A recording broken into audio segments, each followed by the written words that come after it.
Hey everybody, Seim here, and today we got a fun video that I've actually wanted to make for a while, looking at Fuji cameras and how I relate them to cameras like my Sony, like my compacts, like my cell phones. But mostly the focus of this video is not a technical, but a personal comparison of the XT series, the XT3 in this case, the XE series, the Xe3 in this case, and the X100V. Now, when you're watching this video, yes, there's maybe new versions of this camera. This is the newest version of the X100. This is not the newest version of the Xe3 or the XT3. The version 4 is out. The version 4 of the XT3 has image stabilization, is to me the main feature. But one of the beauties that I've found about using Fuji cameras is they age really well. Even the older versions work very similar. They sometimes have different features and improvements, but a lot of times people are actually going out looking for the older versions of these cameras for cost reasons or for aesthetic reasons sometimes. In the case, for example, of the X Pro 2 or the new X Pro 3 that has kind of a weird flippy screen that some people, including me, don't like very much.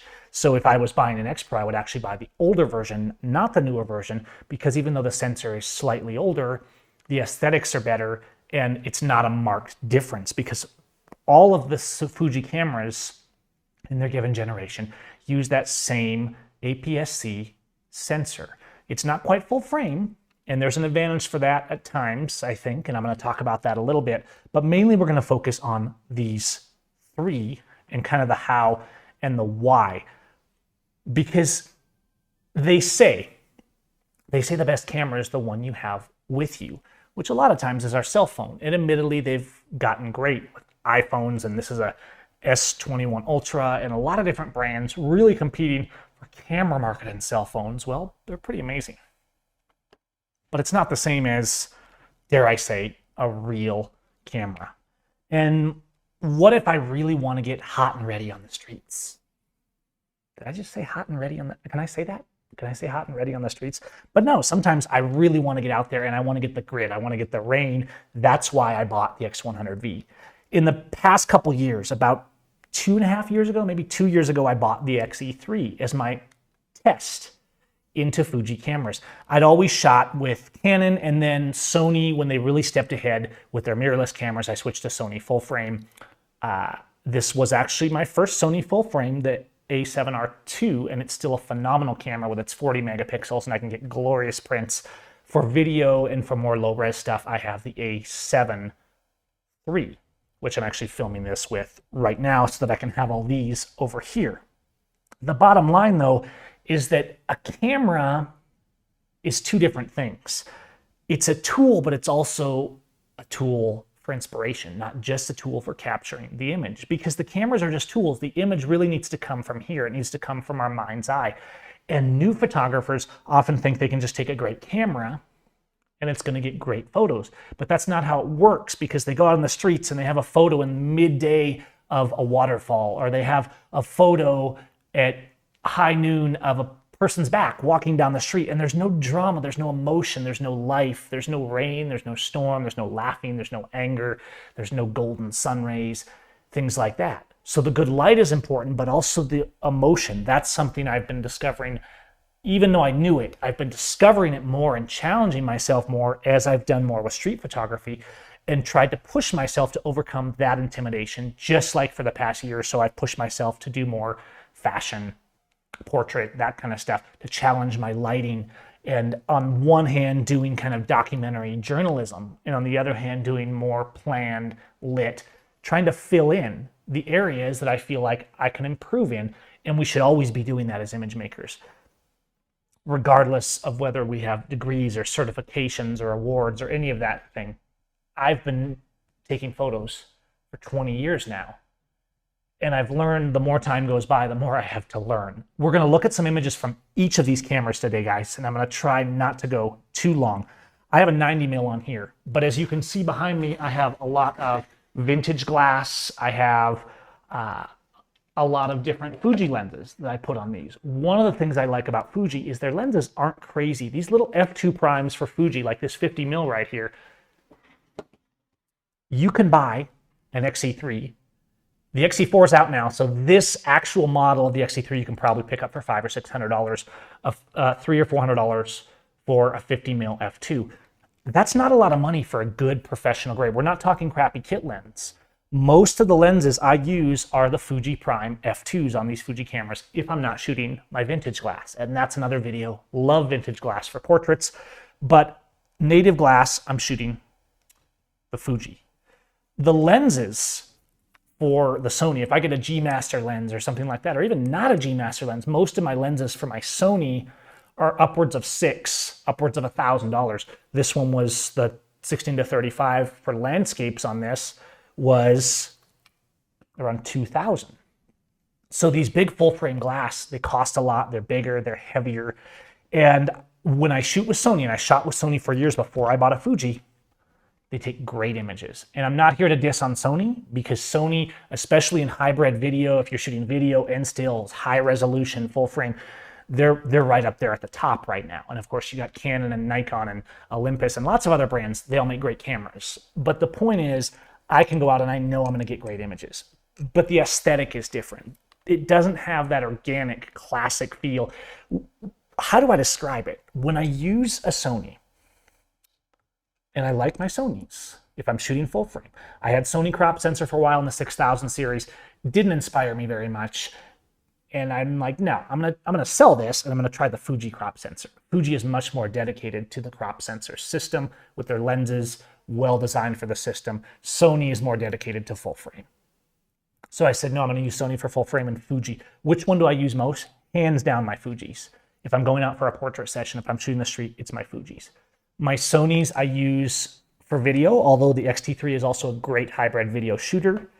But the Sonys in low light, because of that full frame, really great sensor, are gonna probably excel, as well as their focus probably excel. But we're not gonna get into a technical review. I'm talking about the feelings. You might be looking at any one of these Fujis and thinking of it in relation to your other kit and where does it fit in, and that's what I'm trying to help out with, is tell you how I kind of followed along that journey.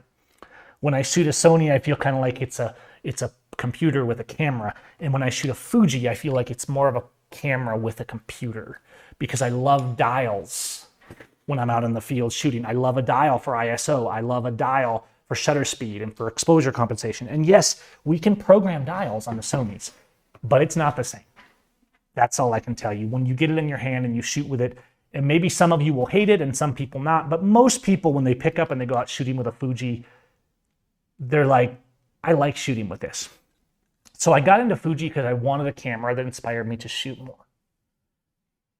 And it did. It worked. And that's why I just bought this new X100V, because I'll explain in a minute. Let's talk about these three cameras and when you might use them. Now, of course, there's more in the Fuji lineup. There's newer cameras. The X Pro would be somewhere in here and would do a lot of what these two would do. The XT, the DSLR style, and you can get into the XH1, the XH2, but I would say the best value all around, if you want to do everything and you're doing some video, is the XT series, the XT3Us like this one, or if you want to spend a little more, get the XT4 with its image stabilized sensor, in-body image stabilization, and things like that. But your image quality is going to be very similar on all these, even though these two have a little bit newer sensor than the XT3, which I believe shares the same sensor, correct me if I'm wrong, with the X Pro 2. But this one, the new XT4, and the X Pro 3, I believe all share the same sensor, but maybe there's been an incremental version since then. So don't hate me if I'm wrong on that. Give me a like anyways, or don't give me a like. Give me a downvote if you want if I'm wrong, because you know what, Gavin? You suck. No, just kidding. Let's move on. If I'm going out for portraits, I'm going to pick up the XT3. And I'm going to actually swing over here. I'm going to show you a few of those images. Let's go to the screen. And I've got some images here. And you can see mostly what I'm shooting with the XT3 is my portrait, fashion, weddings. It's when I'm going out for a job. I want fast focus. It's weather sealed. I'm going to put on portrait lenses. I'm going to mix it up. I'm going to put on vintage. I want a good feel in the hand. I don't need to be super small. I don't need to be invisible. And the portraits that come out of this just work. You're seeing a lot of different lenses, but probably the lens that I use the most on the XT3 for portraits, or for portraits period, is Fuji's 90mm f2. For the great compression, the great f2 bokeh, I also love the little 50 mil. So if you're starting out and you want a lens that's smaller, that's more carryable, maybe you're just getting 1 or 2 lenses, get a 50 mil and maybe a 23 or a 35 for wider angle things, and you've got a Fuji kit. Most of these were done on 50 mil or 90 mil or some variant of a vintage lens in probably the 50 to 58 mil focal range to get these different looks. I'm not always going for the sharpest when I'm doing a portrait, and so sometimes I'm going to put on that vintage lens that gives me that aesthetic, or I'm going to take it like this image into blackroom and really do kind of a subtle lo-fi portrait edit. The bottom line is here, whatever I need to shoot, the colors you can see, the dynamic range you can see.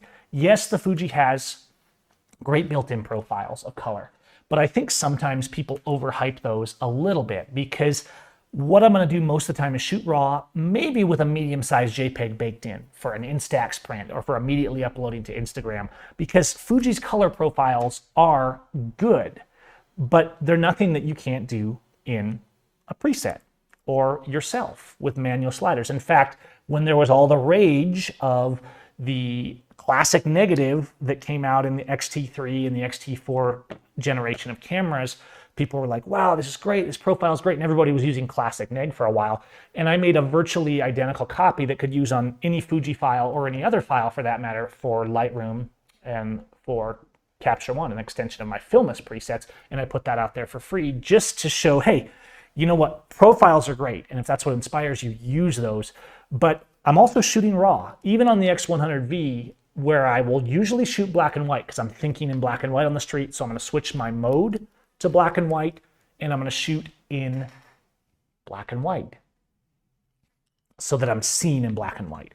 And while I actually am shooting a medium JPEG, so the Acros profile or whatever I put on there is baked in and it looks great, or maybe I'll switch to color and use Velvia or something like that at times. But I'm also shooting that raw, so I can come in here and have the full dynamic range, the full control.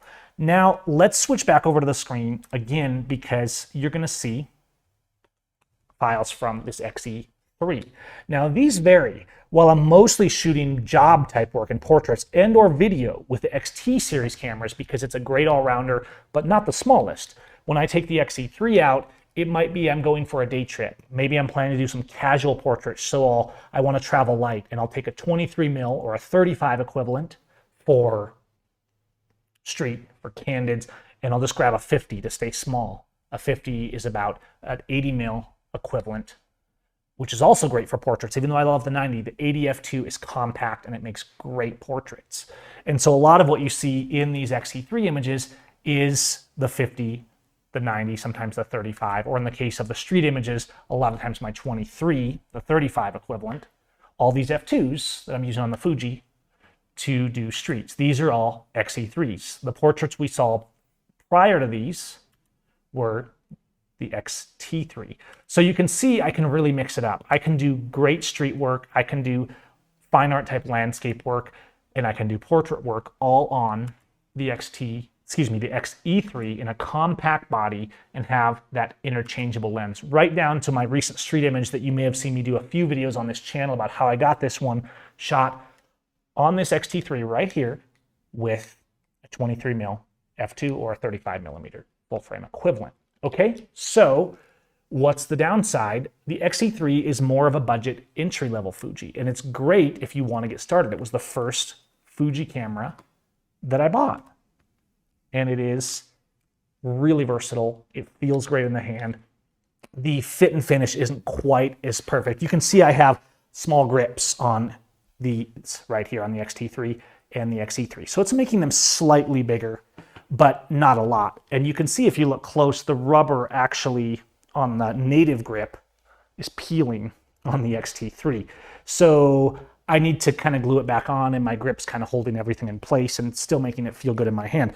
But that rubber there kind of started to fail and get sticky, and that's one of the things, the only downside that I've had about the Xe-3, except in the rain.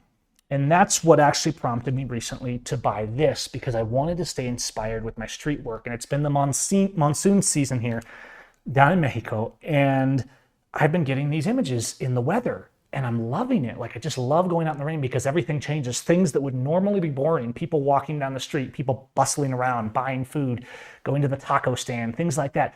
all the light, everything becomes more magical in the rain. And of course, it's a little uncomfortable, but what you worry about, most of us more, is ruining your camera. And I almost did. I got a few raindrops in the play button and it quit working correctly, and I dried it out with my blower and it seems to be fine. But I've used this Xe3 heavily and it's got some signs of that wear, and that's okay.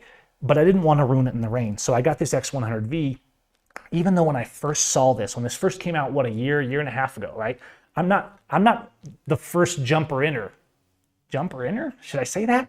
On the X100 series, because I'm like, no, I'm not paying $1,400 respectively for a camera. I can't even change the lens. It's a 35mm fixed. You can see I have it set up here with a Haug lens hood and a filter inside to protect it, as well as to complete the weather sealing so I can use it in the rain. This feels amazing in the hand.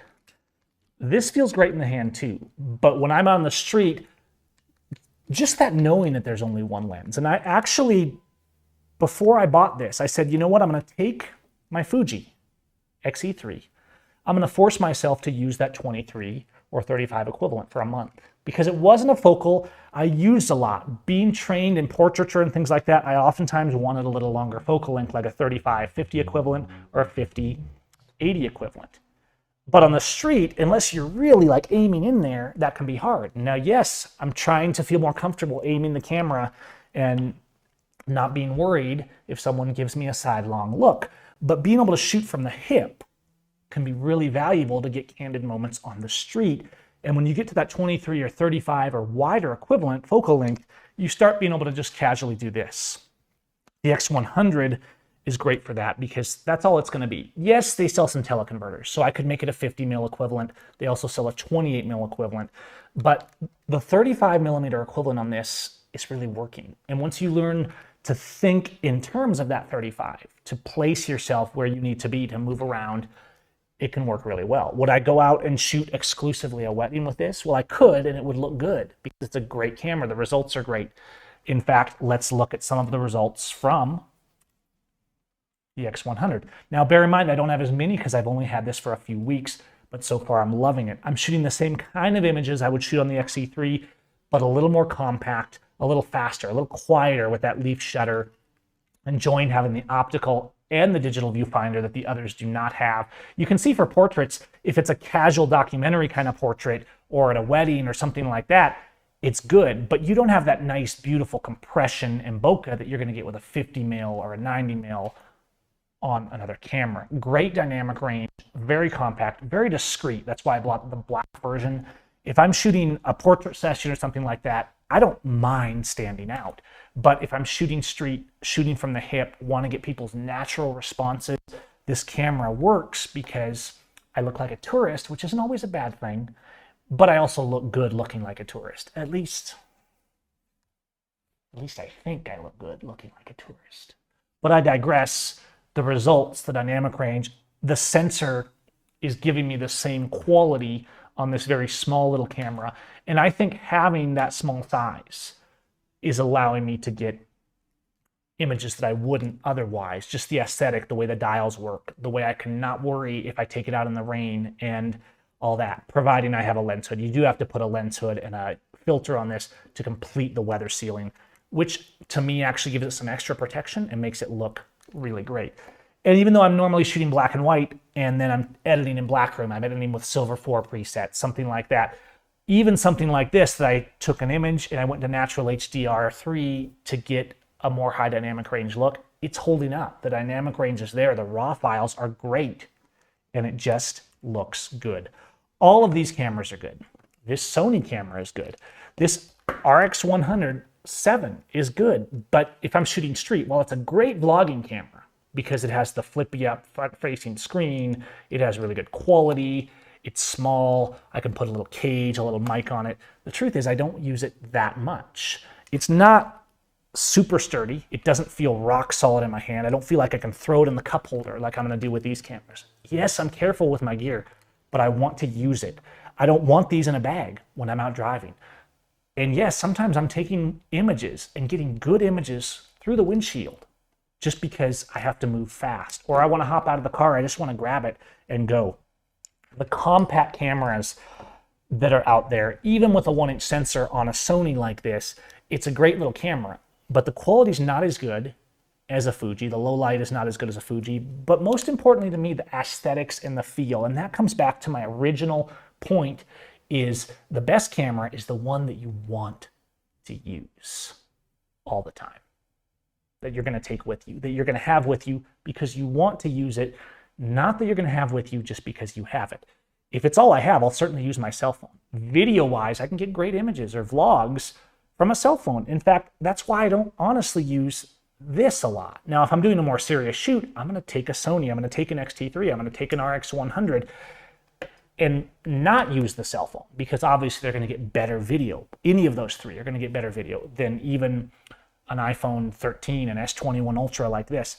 But if I'm going out and I want to be inspired taking photos, I'm going to pick up the Fujis. And that's been the point of this video, is simply to kind of compare and contrast how my journey has carried me to being a Canon shooter to being a Sony shooter. And I actually still have a Canon. I have a Canon 5D Mark II infrared back there that I use occasionally. It's not about the camera you use.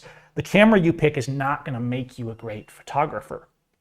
But the camera you pick might help inspire you. The camera you buy this year or next year. And one of the reasons that I'm always trying new cameras is to see how it inspires me to be creative in a different way, a different format, a different size, a different perspective. If someone came out with a camera that only shot square like a Hasselblad, but that was a compact in like a 1.5-inch square sensor, how weird would that be? But you know what? I might want it because it would give me a different perspective. And the subtle details do make a difference. The subtle details, like this functioning like a film camera with its dials, do make a difference. Do I buy Fuji cameras because they have nicer color profiles baked in than a Sony does? Absolutely not. Because all these are is presets in camera. We can do those in post. And yes, I know I'm a person who, what I'm most known for is making presets, making Photoshop actions, things like that, and trying to make that kind of editing easier for people. But editing good color grades isn't hard. So while it's great to have really fun, useful, organic feeling color profiles in the Fuji, I buy the Fuji personally, and I use the Fuji because I want to shoot with it. Which one should you get if you're looking at one of these three series? Well, if you want to do video and photo and weddings and portraits and you want an all-rounder, it's hard to beat the XT series, the XT3, the XT4. If you're looking for an entry level and you can get by without weather sealing and be careful and cover it with a bag or your shirt or something if there's a little rain, well, the XE3, cheap used, or the XE4, the new version, as of the making of this video, really good. If you really just want to force yourself into one focal length and do street and have something weather sealed and feel good, well, the X100V is really phenomenal. Or the X100F, the previous generation, is going to be cheaper. However, one of the big features on the new version of the X100 is this f2 23mm lens is a lot better than the previous generations. In fact, the f2 23 on this X100V is known to be better and sharper than the 23mm f2 on the interchangeable lens versions. However, as you saw from the images, this 23mm f2 is a great little lens. Just in my opinion, like all these little f2 primes from Sony up to the not so little f2 90mm. I actually have another video here on the channel comparing all these Fuji, not Sony, f2 primes and looking at different focal lengths, how they affect in landscapes, how the compression affects in portraits. So check out that video if you're unsure about what lens you want for what. If I had to choose two lenses right now, it will probably be a 23 35mm equivalent and a 50mm for a little closer up and doing great portraits. And so with those two right here, I have a kit that I could go out and shoot all weekend with and get great results. The XT series, a little bit better for video. The rangefinder kind of styles, including, even though I don't have it, the X Pro 2, the X Pro 3, if you're okay with the way they've designed the screen on that. Great results, great street shooter, a little bigger than the X100. But at the end of the day, decide what you want to shoot. And if you want to play it safe, maybe go in the middle with an XE series or an XT3 if you can handle it being a little larger. But if I want to be discreet and I didn't have the X100V, I'm using the XE. But Now, if I want to be discreet and I'm going down the streets, and what I carry with me all the time is the X100V. It looks good, it feels good, it functions good. It's not perfect, and I know this review hasn't been so much on the technical merits or the specs of any of these cameras. All I wanted to share with you guys today is how I feel about these cameras, how they make me want to shoot or not want to shoot, how it compares to using other cameras, and show you a little bit of the results that I'm getting. I'm going to cut this off because I'm going to go too long. I hope you found this useful. Let me know in the comments. Give me a like, give me a sub. That would be even greater. And I'll see you guys next time. If you don't like it, give it a thumbs down and wah, wah, wah. I understand. But I'm doing the best I can to share my thoughts on these cameras with you here in 2021. All right, take care, guys.